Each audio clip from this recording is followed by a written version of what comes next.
Welcome back, deep divers. You know, every time we step into the occult archives, it feels like we're opening a door to a hidden library, a place where history's most intriguing and, let's be honest, sometimes unnerving books are kept under lock and key. It's true, isn't it? There's a certain thrill in exploring these texts, these grimoires and manuscripts that for centuries have been whispered about, feared, or thought after for their supposed power. It's like holding a piece of forbidden knowledge in your hands. And this week, well, we're cracking open one such text, one that has intrigued alchemists and historians for centuries, A Chymicall Treatise by Arnoldus de Nova Villa. Now, just saying the title sounds like we're about to embark on a quest for some long-lost elixir, doesn't it? It really does, doesn't it? And the story behind the book itself adds to that mystique. Here we have this treatise attributed to a man who was supposedly a brilliant philosopher, a theologian, and a physician, all rolled into one. And get this. He supposedly lived about 400 years before the book first appeared in print, sometime in the 13th or 14th century. Imagine that, a text that influential, circulating only in handwritten copies for centuries. Makes you wonder who had access to it and what they were doing with that knowledge, right? Yeah. But let's not get sidetracked just yet. For our listeners tuning in, today's deep dive is all about delving into Arnoldus's ideas about the living stone, this almost mythical substance that alchemists were obsessed with. Ah, yes, the elusive philosopher's stone. It's a concept that pops up again and again in alchemical writings, and Arnoldus offers his own, shall we say, unique interpretation. Right off the bat, he lays out a very clear roadmap, almost like a syllabus for his alchemical students. He says he's going to tackle 6 key aspects. First, what this stone actually is. Second, why he considers it natural. Third, why he thinks it's in some way similar to blood. Then its connection to herbs. Fifth, how to actually prepare it. And finally, how to make this growing stone even more potent. Quite the ambitious agenda. But, right from the get-go, you get a sense of Arnoldus's personality. He's not afraid to speak his mind, even if it means stepping on a few toes. He literally says his aim is to deride fools and teach wise and understanding men. So, listeners, let's hope we fall into the latter category by the end of this. Right. He's very clear that this isn't some parlor trick or a hobby for the faint of heart. He really stresses the need for a solid foundation in logic, being able to tell truth from falsehood. And he also emphasizes what he calls natural art, basically, a deep understanding of the natural world and how the elements work. He warns point blank that without this groundwork, anyone trying to practice alchemy is just wasting their time, their energy, their life, really. It's a reminder that even though we're talking about alchemy, which to some might sound fantastical, there was a real intellectual rigor to it. They weren't just throwing random ingredients together and hoping for the best. Absolutely. And then we get to the very first puzzle Arnoldus throws at us, a real classic alchemical head-scratcher. It is a stone and no stone. It's everywhere, he says, in plains, mountains, even water, and he gives it these secret names, Albida and Rebio. Right away we're in the realm of hidden meanings, where words don't necessarily mean what they seem. Exactly. And Arnoldus himself acknowledges that this kind of language can lead to a lot of confusion. He even calls out some alchemists who describe the stone as being, well, blood or hair or even eggs. He says this leaves people who take things too literally completely off track. Can you imagine someone out there convinced they need a bucket of blood and a dozen eggs to unlock the secrets of alchemy? It's almost funny, but Arnoldus takes this very seriously. He believes this obscure language was essential to prevent this knowledge from being misused.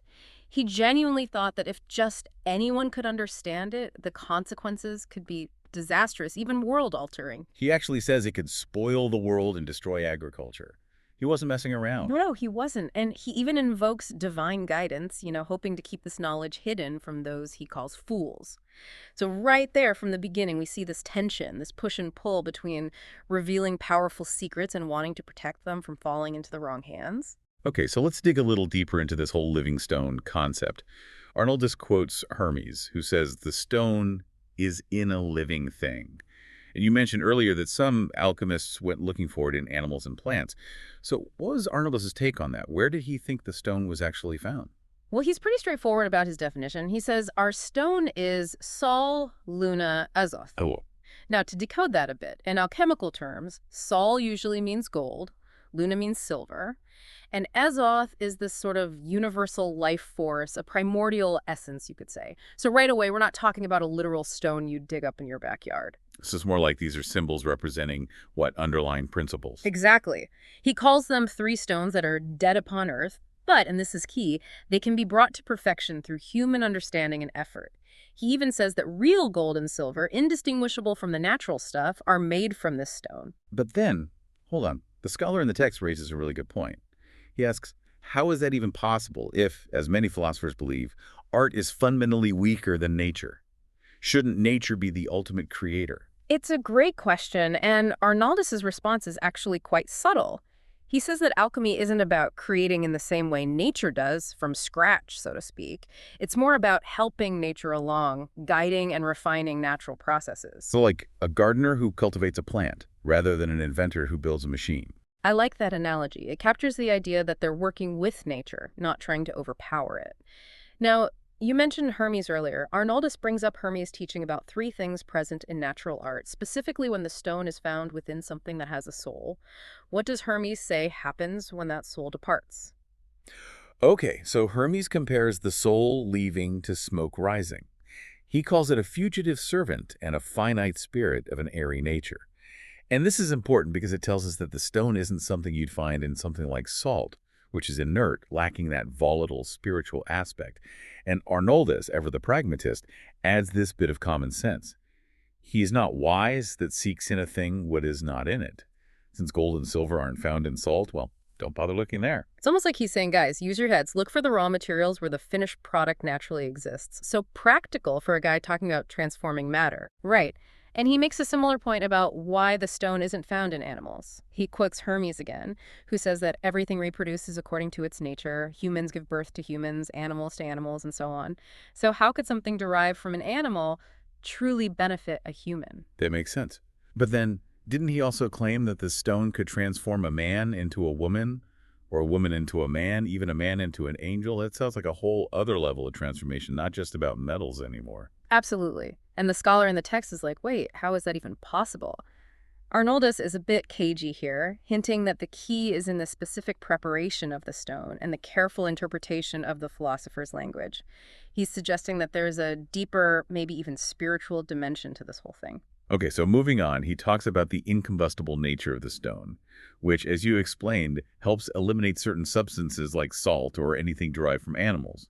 And this leads to a pretty important conclusion. He concludes that since mercury is alone an incombustible spirit, it must be a crucial part of this whole science. And remember, again, we're not talking about the liquid metal you might find in a thermometer. This is philosophical mercury, a much more fundamental concept in alchemy. Arnoldus is essentially saying that this special mercury is a key ingredient, maybe even the very essence of the stone.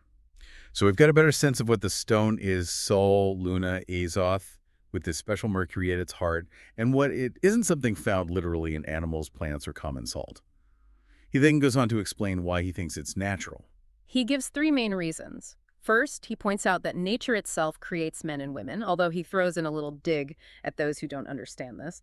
Second, he relies on the authority of Hermes, the father of all naturalists, who also calls the stone natural.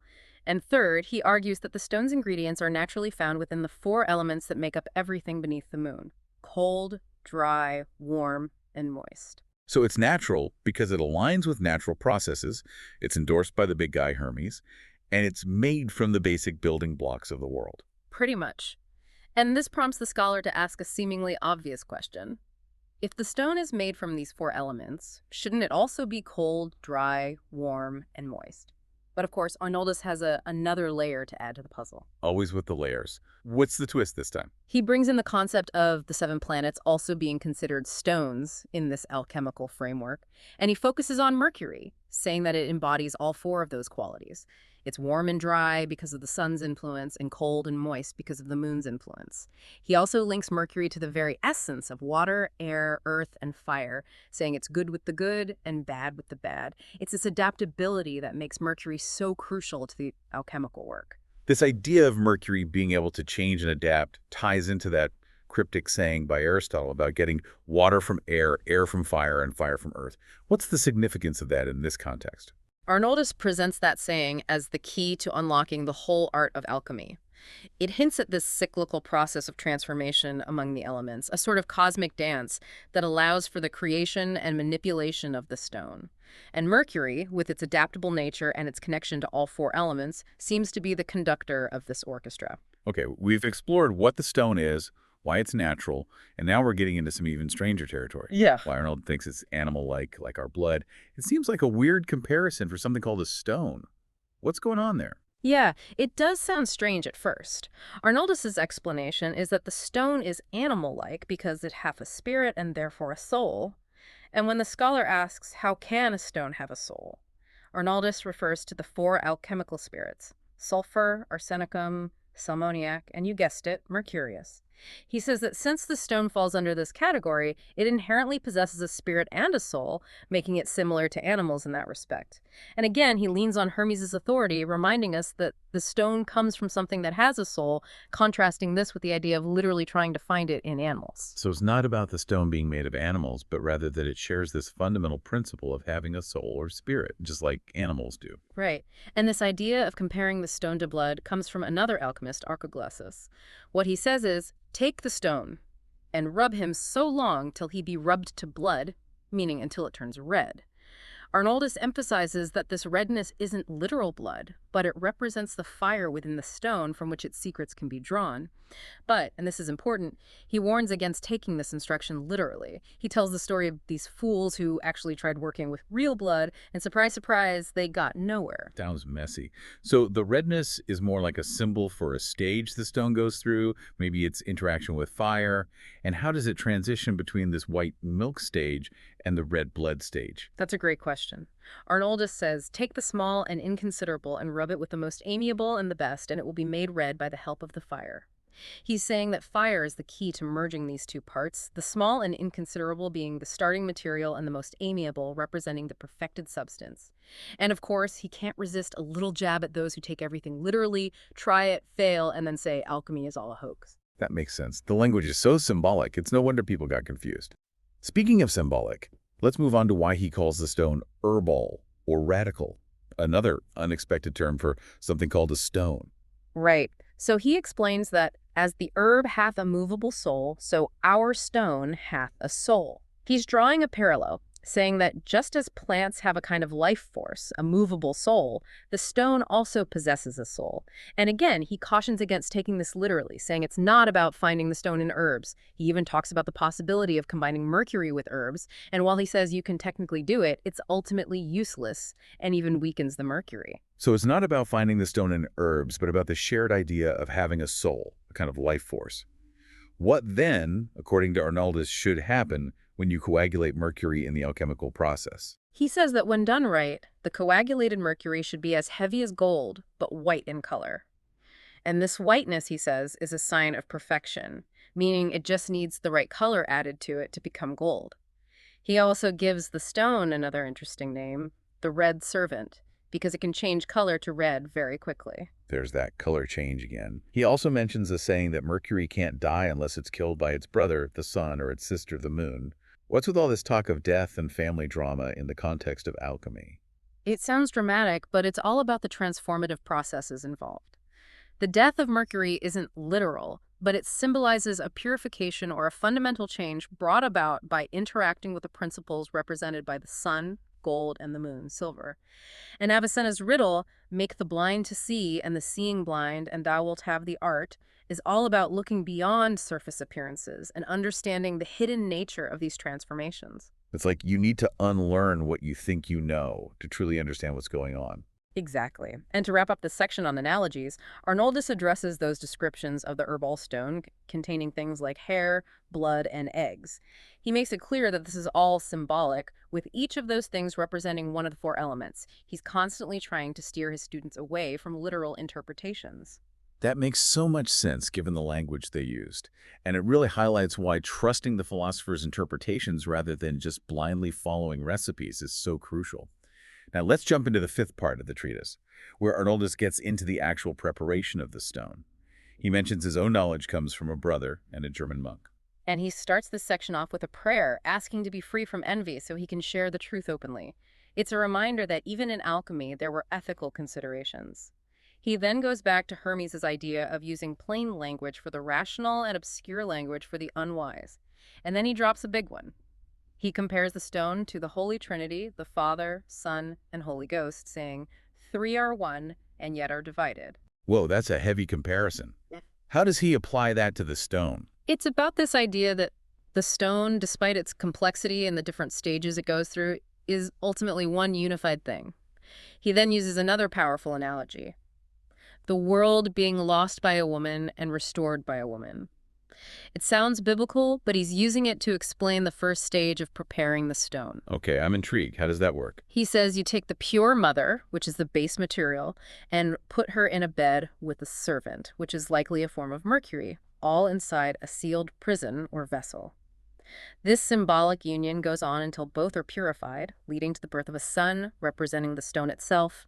He even says there will be signs in the sun and moon during this process, connecting it to the cosmos. So it's like a sacred marriage happening inside the alchemical vessel, resulting in the creation of the stone. That's a great way to put it. Then, once the son is born, the next step is to beat him to get rid of his pride. This isn't literal, of course, but it refers to processes designed to further purify and transform the stone. He then quotes Geber, the famous alchemist, who believed everything ultimately comes from mercury. And I remember he mentioned that common sulfur can be found in gold and silver, and also in a more volatile state within mercury. Exactly. After this symbolic beating, Arnoldus says the tincture turns into water, which improves its nature. And then this punished son goes through an even more dramatic event. He's given to the Jews to be crucified and turns pale. Then the veil from the temple is removed, meaning the vessel is opened, causing a great earthquake, which likely describes a powerful reaction. So this is all very metaphorical, using religious imagery to describe these alchemical processes. Definitely. And the scholar in the text is totally lost at this point. He says he doesn't understand any of it. The master responds by saying that those who know the secrets of this art often have to conceal them, just like other natural masters have done throughout history. It's like they're protecting this knowledge, keeping it for those who are ready. Exactly. And Arnoldus then shares a story about how he learned a key piece of information by eavesdropping on a conversation between two guys in the house of a great master. He'd been searching for this knowledge for a long time, and suddenly he overheard these guys talking about it. Okay, eavesdropping for alchemy. That's dedication. What did he learn? The old man was explaining that the wise and prudent Mercurius is obtained by combining lead, something resembling lead, and azoth. He called this the right ordering of the art, the Egyptian's riddle representing reason, virtue, and meekness. So we have four things, but the first two, lead and the lead-like thing, are the obvious ones. And then it gets even more cryptic, right? Yeah. How do four things become two? One of the guys explains that these are special terms, intentionally obscured to hide the meaning from those who aren't ready. He says that while the average person sees four things, the wise understand that they actually represent four principles that boil down to a fundamental duality. And the master clarifies that it's all about uniting two of these four principles, which he calls man and wife. It's the idea of opposites coming together. So it's all about interpretation. And he gives examples of this hidden language, like the instruction, take fire and water, actually meaning something else entirely, and how lead and that which resembles lead is sometimes replaced by azoth, and that which resembles azoth to confuse the uninitiated. Exactly. It's all about veiling the true ingredients and processes. Then he goes on to explain what those terms mean. Lead, he says, represents the masculine principle, and that which resembles lead is the feminine principle, which comes from the masculine. Similarly, azoth refers to the wife, and that which resembles azoth actually means the husband, who was previously referred to as Adam. It's all about challenging those who are wise enough to understand. The conversation then moves on to mixing warm with cold and moist with dry to achieve a balance. How does that tie into the man and wife analogy? It relates to the traditional elemental qualities associated with each gender. Masculine is hot and dry, feminine is cold and moist, so by bringing them together, you create a balance. But he stresses that both parties need to be fully prepared before this union can take place. It's not just about throwing things together, it's about purifying and refining the starting materials. Right, preparation is key. And then he brings in this guy, Joseph, who says you need to mix fire and water, then air and earth, then combine all four into one, transform that into a spirit, and then back into a solid body. It's like a mini summary of the entire alchemical work, breaking down the raw materials, purifying them, and then reuniting them in a higher form. And the crucial part is that transition between the material realm, body, and the spiritual realm, spirit. It's a cyclical process, going from one state to another and back again. Absolutely. Arnoldus then hammers home the point about preparation. He says you need to carefully prepare everything before even starting this artificial treasure of alchemy. He describes a special water that results from this preparation, a water that's both warm and not warm, fixed, but able to reveal the tincture. This noble water seems really important. What exactly is it? He keeps calling it noble water and says it's absolutely essential to the whole art. It's like a mediator, existing between opposites, being both water and not water.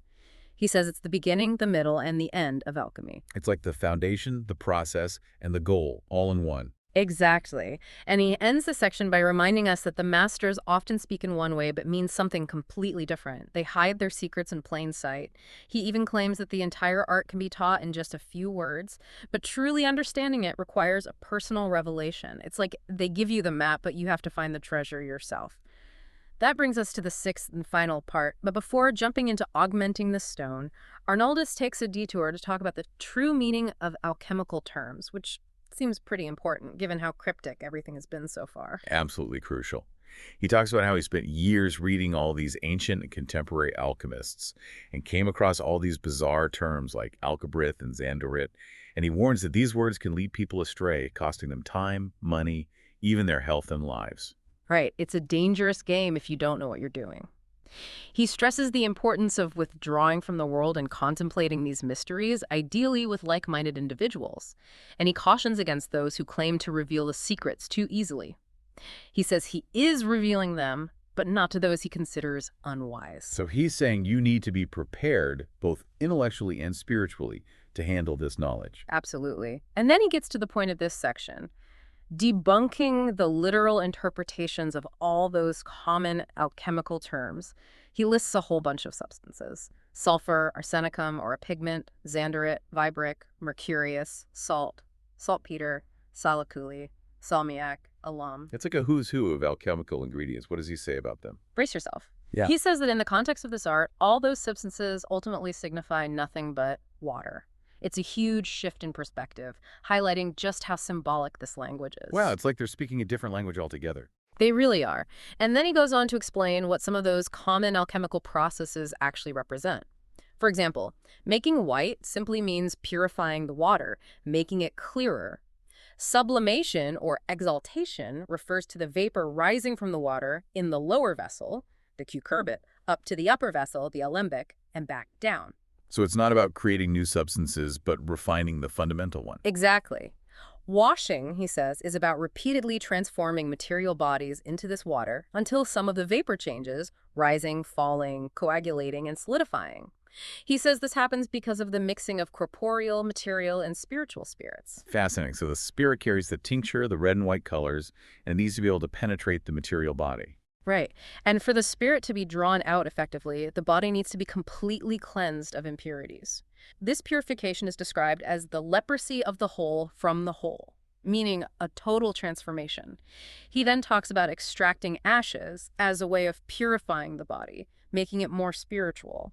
From these ashes, you can make lixavium, which is an alkaline solution where the body takes on a spiritual nature in its watery form. So it's about taking something material and making it more spiritual, more refined. Exactly. And he reveals this sequence. The body contains axes, which contain the stone, which is the spirit, which holds the tincture, which contains the soul, which has a fiery permeation leading to color in the body. He stresses that understanding this sequence is crucial to the entire work. It's like a roadmap for the alchemical process. Absolutely. He then revisits that cryptic, saying, "It is one body, and yet there are many bodies, and those many are no more than one body." Explaining it refers to the individual particles of the ashes coming together to form one body. He also talks about the water from these ashes, which is both water and not water, and can be transformed back into a body. But before that, the body needs to rest in the belly of the wind under the height of the heavens. So it's about going through these cycles of transformation from one state to another. And this leads to the analogy of the eagle stone, a stone that contains another stone within it. To get the inner stone, you have to reduce the outer stone to ashes. Then the inner stone sweats water, drinks it back, and flies, causing the water to turn back into stone. He says this represents the sublimation of the spirit, rising, and the descent of the body. And I remember he said that some people mistakenly call these ashes a sour mass or leaven, not understanding the true nature of the water they produce. Exactly. And now, finally, it seems we're getting to the practical stuff. Arnoldus introduces Master Joseph's view on their spirit. It's about time. What does Joseph say? Joseph says their spirit isn't simply about dissolving the two bodies with fire, but fusing and transforming them into philosophical mercury. And from this mercury, you extract these flowers, subtle essences, which he identifies as Aristotle's Saturnus. He claims that understanding this mercury would give you incredible power, perhaps even control over the world. That's a bold claim. Yeah. So what's the next step? Another master gives this instruction about taking things from their treasury up to the highest mountains and then down to their roots. And Arnoldus clarifies that this is a metaphor. The highest mountains represent the upper vessel, the alembic, and the roots are the lower vessel, the cucurbit. It's all about recreating the natural processes within the alchemical vessels. It's amazing how they use these everyday images to describe these complex alchemical processes. Right, and he warns against taking these things literally, saying that this art must be understood from within his own principles. He reiterates that like begets like, meaning you can only produce noble metals from noble metals, not by directly transmuting base metals. So it's about refinement and purification, not some magical transmutation that changes one element into another. Exactly. He then emphasizes the importance of both mollification, softening, and hardening. This is represented by the process of blackening the earth, nigredo, separating its soul, volatile essence, then whitening it, albedo. This whitened substance is then heated until it increases in size and doesn't vaporize anymore. He says that whoever achieves this is truly blessed. Achieving this stage is a significant accomplishment in the alchemical work. What comes next? He outlines the three main steps. The first step is transmuting material bodies into philosophical mercury through dissolution. He emphasizes that this isn't a simple physical dissolving, but a profound transformation into a special water, as pure as philosophical mercury itself. The second step is purifying this water and adding its terra, or fixed principle. He quotes Morianus, who says, "Let earth be filled and cleansed with its water," and Aristotle, who says to combine dry terra with moist water. This results in a purified earth and water, leading to clearer colors. So it's about combining these opposites, the dry and the moist, to create something pure and vibrant. What about the third step? The third step involves the water turning into vapor, which then condenses and joins with the earth, becoming more spiritual in the air. This is called Hermes's bird.